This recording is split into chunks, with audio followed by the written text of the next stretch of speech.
Hello everyone, welcome to Dream Classes. And ये जो आज का वीडियो है वो काफ़ी इम्पॉर्टेंट वीडियो है आपके बोर्ड एग्ज़ाम के लिए। तो इस वीडियो को आप बिल्कुल अंत तक देखिएगा और इसे बिल्कुल स्किप मत कीजिएगा, क्योंकि आज का वीडियो जो है वो काफ़ी हेल्पफुल साबित होने वाला है आपके बोर्ड एग्ज़ाम के लिए। ठीक है।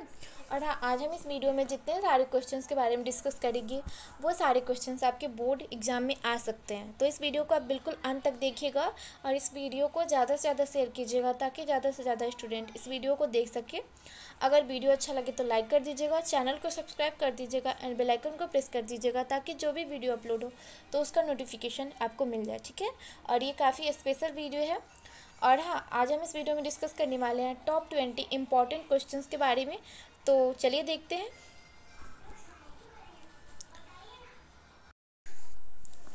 क्वेश्चन नंबर फर्स्ट है, किरचॉफ के नियम का उपयोग कर व्हीटस्टोन सेतु का व्यंजक प्राप्त करें। तो ये जो क्वेश्चन है वो काफ़ी इम्पॉर्टेंट क्वेश्चन है आपके बोर्ड एग्जाम के लिए। तो आप इसे अच्छे से नोट कर लीजिए। आप कॉपी और पेन लेकर बैठिए और जितने सारे क्वेश्चंस के बारे में हम आज आपसे बताएंगे उन सभी को अपनी कॉपी में अच्छे से नोट करते चलिए और उसका आंसर लिख के आप अच्छे से याद कर लीजिएगा। चलिए अगला देखते हैं। क्वेश्चन नंबर सेकंड है, एक स्वच्छ चित्र द्वारा संयुक्त सूक्ष्मदर्शी का वर्णन करें। ठीक है।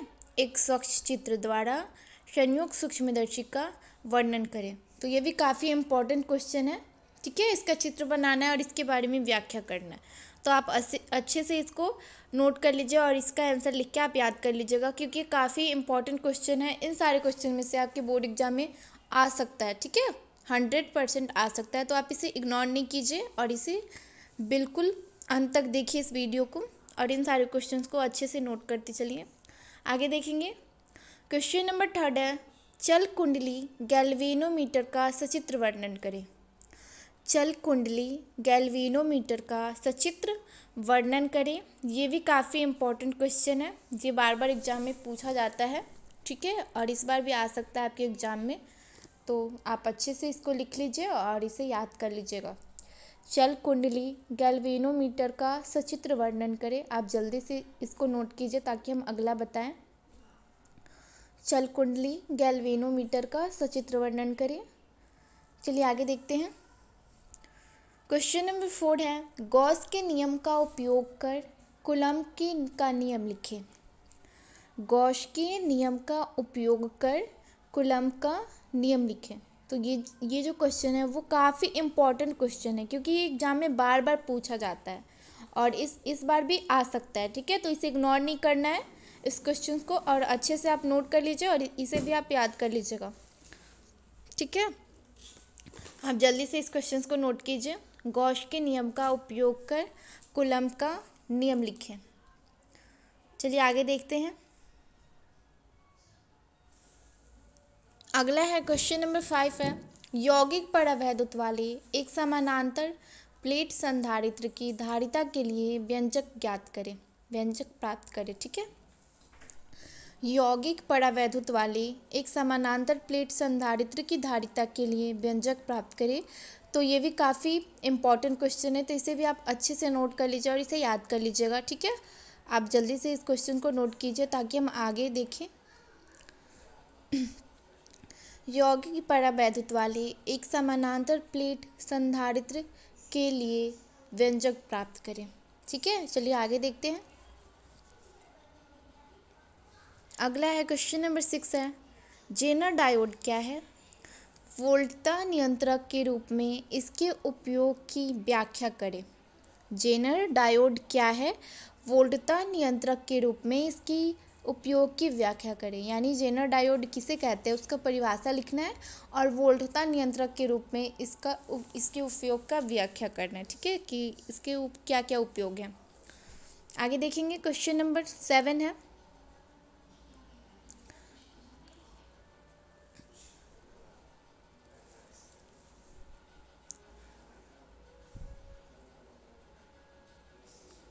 क्वेश्चन नंबर 7 है, बायो सावर्ट के नियम की व्याख्या करें।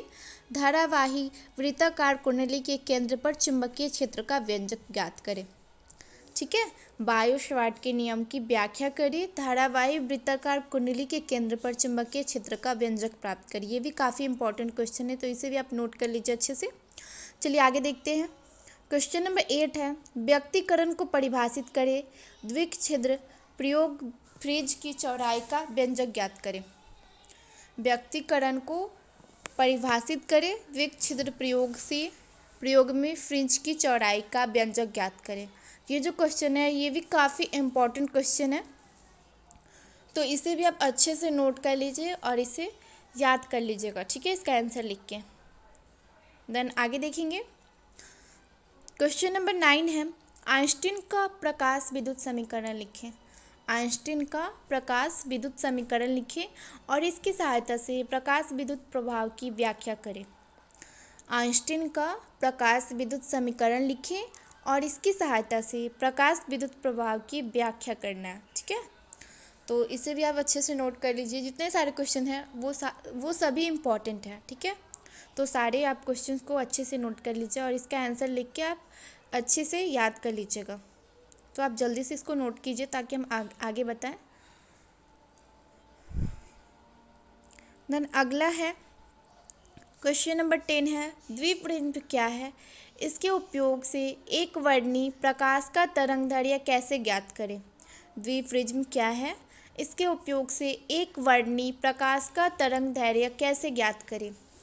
तो आप इसे जल्दी से नोट कीजिए, फिर हम आगे देखेंगे। ये भी काफ़ी इम्पोर्टेंट है। द्विप्रिज्म क्या है? इसके उपयोग से एक वर्णी प्रकाश का तरंगदैर्घ्य कैसे ज्ञात करें? आगे देखेंगे। क्वेश्चन नंबर 11 है, सूत्र μ2 by v minus μ1 by u is equal to μ2 minus μ1 by r को स्थापित करें, ठीक है। ये भी काफ़ी इम्पोर्टेंट क्वेश्चन है, तो इसे भी आप अच्छे से नोट कर लीजिए, ठीक है। सूत्र μ2 by v minus μ1 by u is equal to μ2 minus μ1 by r को स्थापित करें। तो आप जल्दी से इसको नोट कीजिए ताकि हम आगे देखें, ठीक है।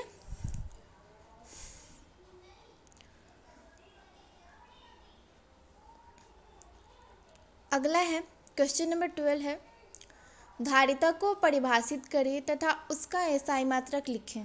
धारिता को परिभाषित करें तथा उसका एसआई मात्रक लिखें। सिद्ध करें कि एक समानांतर प्लेट संधारित्र में स्थिर वैद्युत ऊर्जा 1/2 v स्क्वायर CV स्क्वायर होती है। इसके आधार पर विद्युतीय क्षेत्र की ऊर्जा का घनत्व का व्यंजक ज्ञात करें। धारिता को परिभाषित करें तथा उसका एसआई मात्रक लिखें। सिद्ध करें कि समानांतर प्लेट संधारित्र में स्थिर वैद्युत ऊर्जा 1/2 CV स्क्वायर होती है। इसके आधार पर विद्युतीय क्षेत्र की ऊर्जा का घनत्व का व्यंजक ज्ञात करें। ये भी काफ़ी इंपॉर्टेंट है, थोड़ा बड़ा है लेकिन आप अच्छे से इसे नोट कर लीजिए, ठीक है।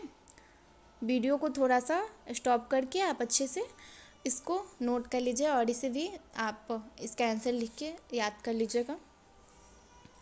जल्दी जल्दी इसको नोट करते चलिए।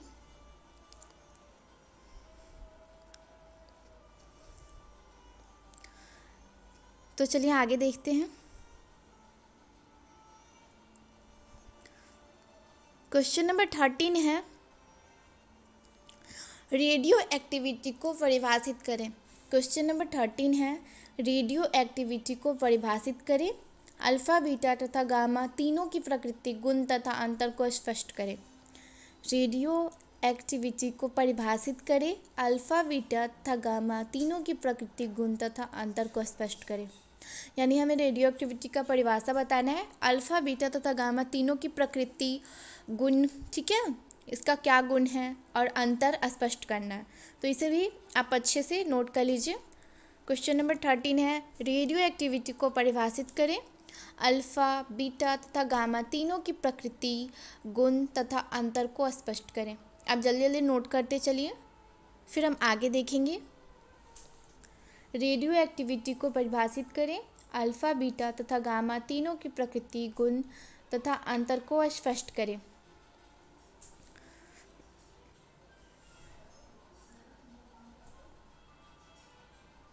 आई थिंक आप सभी ने नोट कर लिया होगा, तो चलिए आगे देखते हैं।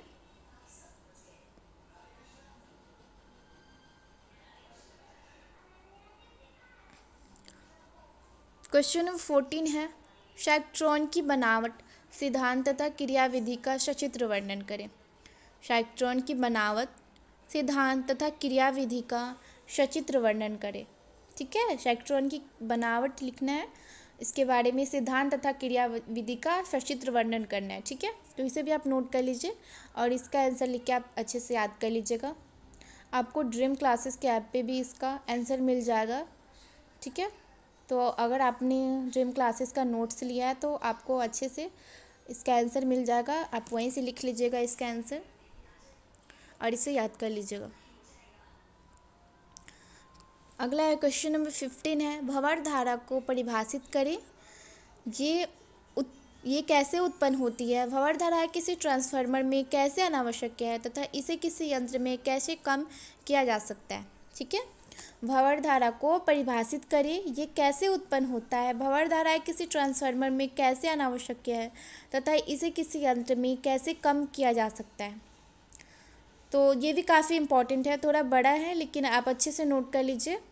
ठीक है, ये जो है क्वेश्चन वो काफ़ी इम्पॉर्टेंट है, सारे क्वेश्चन इम्पॉर्टेंट हैं, तो आप अच्छे से सबको नोट करते चलिए, फिर आगे देखेंगे।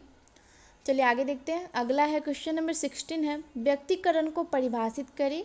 यंग के द्विच्छिद्र प्रयोग में फ्रिज की चौड़ाई का व्यंजक ज्ञात करें। आई थिंक ये दो बार हो गया, तो आप इसे इग्नोर कीजिए, कोई बात नहीं। ठीक है, आप नोट कर लीजिए इस क्वेश्चन को जल्दी से, फिर हम आगे देखते हैं। व्यक्तिकरण को परिभाषित करें। यंग के द्विच्छिद्र प्रयोग में फ्रिंज की चौड़ाई का व्यंजक ज्ञात करें। चलिए आगे देखते हैं।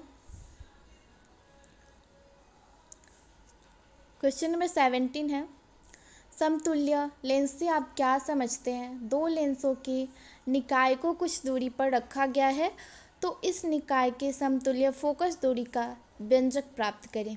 समतुल्य लेंस से आप क्या समझते हैं, यानी इसका परिभाषा लिखना है। ठीक है, दो लेंसों के निकाय को कुछ दूरी पर रखा गया है, तो इस निकाय के समतुल्य फोकस दूरी का व्यंजक प्राप्त करें। ये भी काफ़ी इंपॉर्टेंट है, तो इसे भी आप अच्छे से नोट कर लीजिए और इसका आंसर लिख के आप इसे अच्छे से याद कर लीजिए। ठीक है, चलिए आगे देखते हैं। अगला है क्वेश्चन नंबर 18 है, ऊर्जा पट्टिया क्या है? ऊर्जा पट्टिया क्या है? इसका निर्माण कैसे होता है? अर्धचालक तथा कुचालक पदार्थों के अंतर को ऊर्जा पट्टिया की संरचना के आधार पर स्पष्ट कीजिए। ऊर्जा पट्टिया क्या है? इसका निर्माण कैसे होता है? अर्धचालक तथा कुचालक पदार्थों के अंतर को ऊर्जा पट्टिया की संरचना के आधार पर स्पष्ट कीजिए। तो ये भी काफ़ी इम्पोर्टेंट है, थोड़ा क्वेश्चन जो है वो बड़ा है, लेकिन कोई बात नहीं, आप जल्दी से नोट कर लीजिए, फिर हम आगे देखेंगे। तो चलिए आगे देखते हैं। क्वेश्चन नंबर 19 है, ट्रांसफार्मर के सिद्धांत, बनावट एवं क्रियाविधि का वर्णन करें।